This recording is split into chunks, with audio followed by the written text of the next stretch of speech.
Good morning, everybody. I'm Larry Steinhouse, and welcome to Money Chat Now. Money Chat Now is a politically charged stock market pre-show, giving you the politics behind the biggest moves in the stock market. It is presented with comedic common sense by an expert in financial literacy. And hey, that's me, Larry Steinhouse. All right, today is Thursday, December 16th, 2021, and I want to welcome you to the show. We are here live on WWDB Radio in Philadelphia, and we are live on Facebook and Twitter and LinkedIn and YouTube. And hey, just a reminder, if you're watching online, don't forget to hit that like button. Don't forget to hit that share button. And of course, you can comment live during the show on YouTube and Facebook and LinkedIn and Twitter. And don't forget to subscribe to the YouTube channel and like the Money Chat Now page on Facebook. Money Chat Now is brought to you by Investor Schooling, and you can attend a complimentary class this Thursday by going to investorschooling.com. There you will learn about real estate investing and stock options trading. And by the way, today is Thursday, so go to investorschooling.com and sign up, and you'll even get to meet me. How cool is that? All right, on today's show, of course, we're going to be discussing the futures update. We're going to be talking about the Fed decision on interest rates. We're going to be talking about the fact that Pelosi is literally admitting to being a thief. Wait till I get to that. You're going to enjoy that one. We're going to be talking about solar energy play. We're going to be talking about Reddit possibly going public. New York City banning gas. I don't know. There's just so many jokes in there. I'm just going to leave it to whatever you want to say. Anyway, Rivian is building plants in Georgia. And, of course, the Spider-Man movie's coming up. We're going to talk about that as well. All right, let's talk a little bit about what's going on in the world right now with the futures. So yesterday, it started out a bit rough. And then if you remember, mid-afternoon, it was a nice reversal with the Dow closing up 382 points. Wow, that was pretty wild. But then NASDAQ also was the bigger move, and it moved up 328 points. You know, and I got to tell you, this was all about the Fed decision, and of course, we're going to be discussing that in a minute.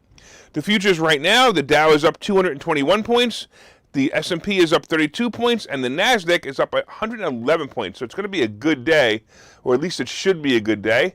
I want to say hello to a couple of people online saying hi. Hey, Bill, thanks for tuning in. Hey, Robert, thanks for tuning in. Joe, of course, and Mick, and of course, Charles, thank you all for tuning in. I promise you will enjoy the show. All right, let's talk a little bit about the Fed decision. So the stock market is often an enigma. I'll be honest, it's an enigma. I don't understand how it responds to some news. But yesterday, I should say, the Federal Reserve decided to not raise current interest rates. What? I don't understand that one at all, but okay, fine. Look, this is strange, but it certainly helped the market, and it helped it have a really nice rebound. I've been saying for 6 years that the Fed needs to raise interest rates, but these guys, they must know better. They apparently would rather move fast and furious instead of slow and precise. The Fed also said yesterday that they will be raising rates at least 3 times next year. And that's what I mean about fast and furious. But here's something even stranger. They're saying that the first increase won't even come until spring or late winter. And that was basically the key that sent the stock market moving higher yesterday. Money managers often, I've noticed this over and over again, money managers have short-term memories and for the most part have short-term forward thinking. Basically, the money managers have decided to not worry about this and just worry about it next year when it actually happens. On the other side, the Fed said that it would be cutting back its bond buying, which will make the Treasury yield increase as the bonds will sell for a lower price. So you may be asking, what does it all mean? Well, first of all, inflation is the reason for the change. As you know, everything from food to cars is increasing in price faster than it has done in about 40 years. And in order to slow it down, basically the Fed raises interest rates and slows down bond buying. Raising interest rates causes the banks to have to lend at a higher rate, slowing down major purchases like houses and cars. This in turn creates an oversupply, and the prices of the items tend to decrease. So slowing down purchases gives the banks less money to lend. When they slow down the purchases of the bonds, it gives the banks less money to lend. So it also tightens lending and the lending requirements, which makes it harder to qualify for loans, credit cards, and mortgages. And by the way, this is one of the reasons I've been telling people get as many loans and credit cards as you can right now while they're easy to get, because when you need them, you won't be able to get them, and when you don't need them, they're easy to get. Get them now. So what does this basically mean to the stock market in general? Well, here's the interesting part. Not much. In a few months, we'll see interest rates rising as they should, and lending will slow down. And when interest rates rise, the companies will need to be, the companies in the stock market will need to pay more interest for loans for things such as supplies or equipment and lending. And as lending gets tighter, they may find their products selling slower. This is why Wall Street tends to sell on the days that they hear about interest rates rising. So that's basically what's happening. Hey, I want to say hello to Lewis and also Eric watching on YouTube. Thanks a lot, Eric. Totally appreciate it. All right. I want to get into this next topic. Oh, by the way, real quick, the Bank of England decided to raise rates. So we may have a little bit of that mixed into, I just noticed that come across my screen. We might have a little bit of that mixed into the market today. So prepare for that. It might be a little bit of chop today, but not much. All right. I got to tell you this. I read an article yesterday, and I just can't believe that Nancy Pelosi is just about admitting she's a crook. For the past few weeks, I've been saying wait for Moderna's stock to go below 250, and then, of course, a news article will come out about COVID. Maybe it's a new variant, or maybe it's spreading more, or whatever. And basically, I said this because it was obvious someone was upset that the stock was going down, and the best way to make the stock go up is to make more people think they need the useless vaccine. Anyway, that's my opinion of the vaccine. Now, add that to the lawmakers in Washington and the fact that they're controlling vaccine mandates, and of course we get a people who can actually manipulate stocks and stock prices by just making a policy that affects certain stock prices. How about this one? How about Tesla, for example, right? The government gave them tax credits while pushing all vehicles to electric. I wonder what's going on. Well, Nancy the Witch Pelosi has made it very clear the witch actually scoffed. I love the word scoffed, right? She's, especially coming from Nancy Pelosi, she scoffed at the idea of Congress being banned from owning certain stocks, even if it's a conflict of interest. She literally had the nerve to say, we are a free market economy and that the Congress should be allowed to participate. Hey, witch, can you at least let the rest of the world know when you're about to make a policy that will cause XYZ stock to go up or down? Oh. Now wait till you hear this. There's actually something called the Stock Act, which requires Congress and other government workers to disclose their stock holdings and anticipated purchases to the government. Now, I don't know what part of the government they have to disclose it, or actually who gets to see this information, but let's assume that it is up, and in other words, there really is somebody we're reporting to, and it really is an important person that they're reporting to, which I'm sure it's not. But let's assume for a minute that it is, right? This, by the way, this law became 2012, and it's supposed to prevent lawmakers and staffers from engaging in trading on information they obtain from their jobs, or whether it's a conflict of interest, right? Sounds great, right? So this law says, hey, you have to report your stocks, blah, blah, blah. But check this out.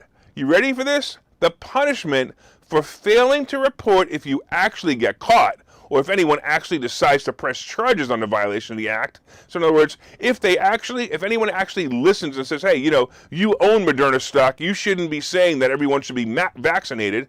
But check it out. If they violate the act and don't tell everybody that they are investing in Moderna stock while making a mandate, their fine is going to be a whopping $200 maximum fine. Wow. Don't you feel sorry right now for Martha Stewart? She spent 4 months in jail for insider trading, but our Congress gets a maximum fine of $200. Sometimes I really hate doing research for this show. I just keep opening up new rabbit holes, and I can't believe what I find. On the other hand, Pelosi and her goon squad actually banned, check this out, they actually banned the Federal Reserve members from trading stocks when it's a conflict of interest. So basically, the politicians are the only one with the right to steal. Yeah, no one else is allowed. We can steal, but you're not allowed. I don't care. I think I'm going to run for office. I seriously think I'm going to run for office. I want all the insider trading stock tips I can get without a penalty. What do you think? Should I go for state representative or maybe Congress? Hey, here's another thing. Would you guys vote for me? Hey, let me know if you're going to vote for me if I run, because I'd love to know. Hey, let's talk a little bit about solar energy real quick. So, do you guys have a neighbor with one of those solar energy panels on their roof? Have you seen them? You know, the big, black, ugly panels with the lines in them? I often wonder what people are thinking when they put these panels on their roof. Yeah, I get it. Of course, they're trying to save money on electricity, but they're really ugly, aren't they? Anyway, well, the solar panels on the roofs may be slowing down, or at least the fact that the solar sales are slowing down. But basically, it's not because I'm protesting your look, although everyone should. Solar panel sales often include a tax credit that offsets the cost of the panels, and of course, it makes it easier for the solar salesperson to close the sale. Say, hey, you're going to get a tax credit, so why don't you buy my solar panels? With these tax credits, basically, the tax credits are starting to wind down, and the other problem is the other issue with solar is the dreaded supply chain issue. Many of the components to make the ugly panels are just not going to the factories. So solar sales might possibly be slowing, but the growth of the industry is incredible. Now here's something interesting, because the Build Back Better bill, if it actually gets passed, it's likely the bill will include more solar incentives and help push the solar industry into the sun. Haha, get it? This may make the solar companies a play again, so I'm going to tell you, it may be a play. So maybe you'll do it, maybe it won't. But I'm going to tell you right now, if it does, I would invest in some solar companies. All right, let's take a quick break, and we'll be right back. Okay, so you've thought about investing in real estate, houses, apartment buildings, properties, but don't really know where to start? Well, what if you could very easily learn how to gain strategies to use other people's money to buy and sell houses in the Philadelphia area? If you could learn and network with successful area real estate investors and how to produce monthly income on rental properties without headaches, that place is Investor Schooling. With Investor Schooling, you'll learn from two Philadelphia area rockstar real estate investors, Phil Falcone and Larry Steinhouse, about how to buy and sell properties the easy way and teach you basic and advanced techniques to help you make money in real estate. You can attend Investor Schooling in person or online visual classes 8 times a month. You can and will learn how to make money in real estate. Call for free information and get a complimentary pass to one of these classes. But don't delay, as these complimentary passes are limited. Call the number on your screen now or visit investorschooling.com. investorschooling.com.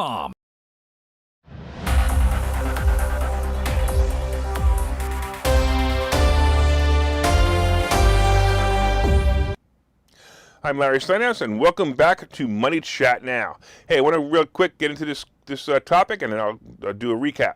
So Reddit is going public. Hey, if are you using, or have you even looked at Reddit? Basically, Reddit is a fast-growing social media platform that's news-based. Pretty much articles are placed on Reddit, and then the comments begin. Look, I got to tell you, for some reason, I still can't get past Facebook. Every other platform is so difficult for me. Anyway, Reddit is filing to become a publicly traded company. And here's the interesting thing. There's very little information on the number of shares, price estimate, and when this will be available. It'll probably be a good play, however. We have seen Twitter and Snap take off, and of course Facebook is in the mid-300s now, and all of the social media platforms are very active. All of these companies make their money from, as you know, advertising, right? So the company stated that it has reached $100 million in advertising revenue during the second quarter of 2021. That's fantastic. That's up 192% from last year. Wow. By the way, Instagram has just reached a milestone of 2 billion users. Another platform I can't figure out. As you know, Instagram is owned by Meta, the company that owns Facebook, and of course, soon the world. Yes, the world. Maybe not Earth, but the virtual world that's coming. I got to tell you, I was using my Oculus again last night, and I'm going to tell you, I don't know about you guys, or if anybody has one, let me know, but I get a headache after a half an hour using that thing. Oh, by the way, I did enter the Horizons world. Well, I'm going to tell you, and this is the pre-metaverse, so you can actually interact and talk to people. It was really annoying and clearly in its infancy. It actually reminded me of some of the old video games that they've had in the past. So the old video games, I don't know if you guys ever watched some of those old video games, but they're terrible. So they look terrible in the metaverse as well. Hey, I wanted to say hello to also some other people saying hi. Some people would actually vote for me. Do you know that some people would actually vote for me? I think that's pretty cool. But Lewis is upset because if I run for office, then I won't be able to do the show anymore, and that's making him very upset. And, of course, Charles says he'd vote for me, and Nick's been saying that he would definitely vote for me because he's been saying it all week that I should run. All right, so real quick, the Dow futures are up 232 points. The S&P, once again, is also up 33 points, and the NASDAQ is up 116 points. That's pretty good stuff. I like it. Hey, by the way, if you're listening on WWDB Radio, I want to thank you. And of course, if you're watching online, please hit the share button, and you can help your friends learn about how to make more money. Hit that like button and let me know you enjoy the show. And of course, again, if you're on WWDB, set that preset and be ready for tomorrow morning at 7:30, when I will be doing this show again and again and again until you guys can't stand me anymore. All right, we talked also about the Fed decision to not raise interest rates. We talked about Pelosi being a crook. And, of course, we talked about solar energy. Let's talk a little bit about New York City banning natural gas. All right, just when you thought politicians couldn't get any dumber, they vote to ban natural gas in one of the largest cities in the world. The City Council in New York has voted to ban all new natural gas installations in new construction. Under the law, all new construction must use electric or another source to heat the new buildings instead of gas or oil.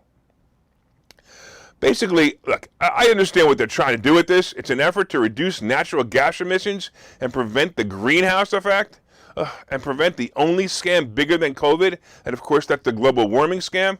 But I got to tell you, if this type of ban, it actually has been implemented in other Democrat cities as well. But of course, the big cities that allow people to have freedom of choice say it's unfair to ban an energy source when sources like electric or solar are less dependable.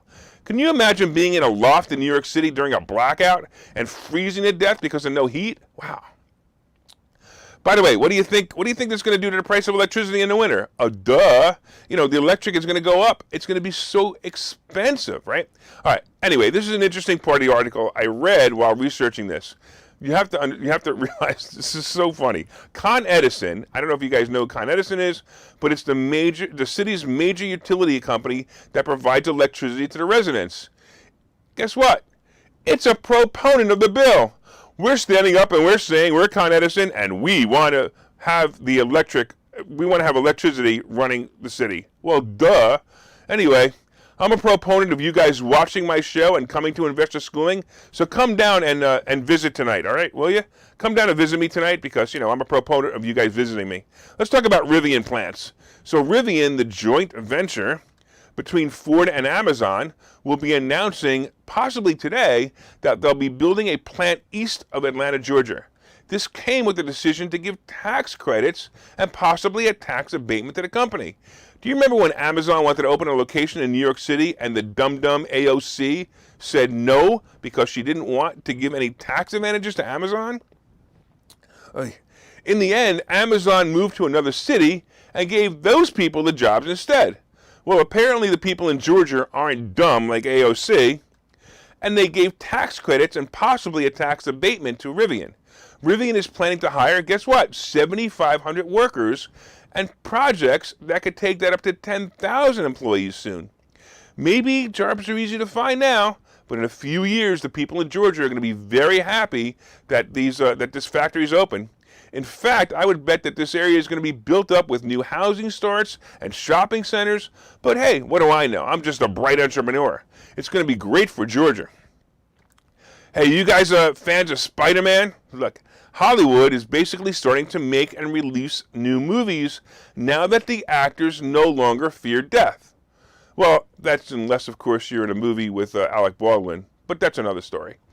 The latest movie about to be released is the new Disney Marvel movie, Spider-Man. So it's called Spider-Man No Way Home. And we've seen the Marvel Universe movies do very well in the past. In fact, I enjoyed most of the Avenger movies, even though they had massive plot holes. I don't know, you got to see them. Time travel often does that in movies, so I guess that's why. Anyway, Spider-Man No Way Home looks like it'll smash current box office numbers. And when I say current, I mean post-scamdemic numbers, right? So basically, the expectation for this movie is over $100 million in revenue in the first 3 days of opening. I believe that's this weekend. Some are saying this number is actually low, so they're actually saying it's going to be more than $100 million. This is going to be an important number to watch. I'm telling you right now, you really want to know how Spider-Man does this weekend, whether you like the movies, don't like the movies, like Disney stock, don't like this Disney stock, because it's going to be an important part of the economy if this number is over 100 million. If the movie breaks the 100 million mark, that would indicate that moviegoers are tired of the scamdemic and want to go back to living again. It would also prompt more movie makers to start or finish movies they put aside during the scamdemic, except for, of course, possibly the movie Rust.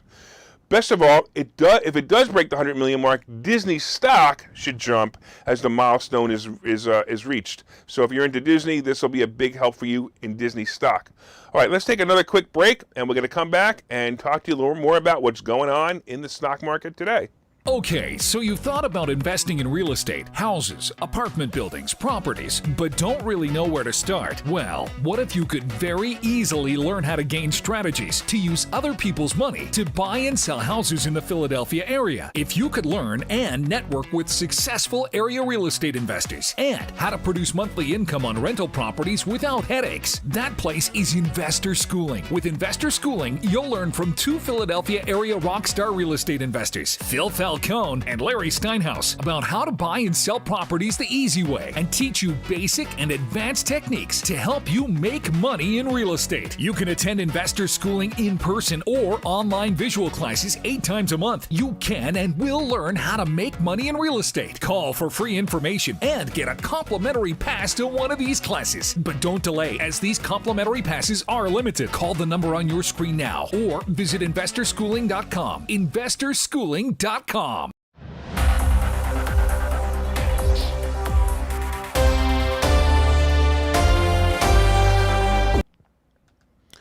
All right, welcome back to Money Chat Now. I'm your host, Larry Steinhouse. And of course, if you'd like more information on Investor Schooling, you can go to investorschooling.com or you can call 866-424-2829. And you can even take a class tonight. And of course, so far we've been discussing the futures update. The futures are up 228 points. The S&P is up 33 points, and the NASDAQ is actually up about 117 points. We talked about a couple of little things like Pelosi being a crook. We talked about Reddit possibly going public. And we talked about the Spider-Man movie. I'm telling you, the Spider-Man movie is going to be a key to the economy this weekend. So let's go to Spider-Man. Everybody go. Everybody go buy tickets and go to Spider-Man because you're going to move the economy up. I know it's a weird way, but it's really going to happen. All right, so coming up is today's picks and plays. But first, did you guys hit that like button? Did you hit the share button? I want to say hello to Tommy watching online as well. So if you guys are watching online, hit that share button, hit that like button. Let everyone know what great stock plays are coming up by sharing this information. And of course, you can share your page on your own page or in groups that you feel will benefit from great stock plays. So put that into groups as well. All right, if you're listening on WWDB, don't forget to set your preset to this station, and you can leave comments on Facebook and Twitter and YouTube as well. And we will see you, of course, every morning. If you guys, we are here every morning at 7:30, and make sure you want to know all about that. And tell everybody your friends. Tell your friends. All right. So yesterday was a great turnaround from a scary morning, and the momentum is still there. Look, you could see it. The Dow is still up 217 points. We could see the futures moving up nicely, and look, the scandemic is slowly removing itself from the headlines. As you can see, what's happening is there's less and less headlines on the scandemic. I'm going to guess, by the way, that this has something to do with Biden's approval rating, but we'll have to talk about that another time. All right, I'm really hoping that Moderna's stock doesn't go down another 50 points, because if it does, then of course it's going to cause another mess. Apple is also inches away from becoming a $3 trillion company. Watch for that as well. That will also be great. Interest rates, as you know, stayed the same. And it looked like yesterday the chip stocks had a nice rally as NVIDIA and AMD both moved up about 8%. So that was some nice plays. But here's an interesting thing. The major winner yesterday was Eli Lilly Corporation, and its stock jumped 10%, about 25 points, as its guidance projections were increased. Now, these guys have nothing to do with COVID, so they're talking about everything else in the industry, not COVID. So that's actually pretty good to see. By the way, Delta Airlines is also projecting a higher income this year, and also that will also move up AAL. We're also seeing Meta moving back up as I predicted. I told you it was going to be a great play, and I'm going to expect it to climb into the 380s as we get closer to earnings. I'm also going to expect it to be in January over 400. That'll be a clear winner over 400, no doubt. The stock is clearly unstoppable, and every once in a while, you're going to get a good entry point, but, you got to wait for a news article to beat it down. I mean, just the fact that they changed their name to Meta, the publicity of this company is going to go skyrocketing because the metaverse is coming. Everyone knows virtual reality is coming, and they basically own the name metaverse. I mean, that's fantastic. They don't even own the name, but they become the name. It's like Band-Aid with J&J. All right, are you holding on to your travel stocks? Because I got to tell you, they're coming. Just be careful. Just don't look for now.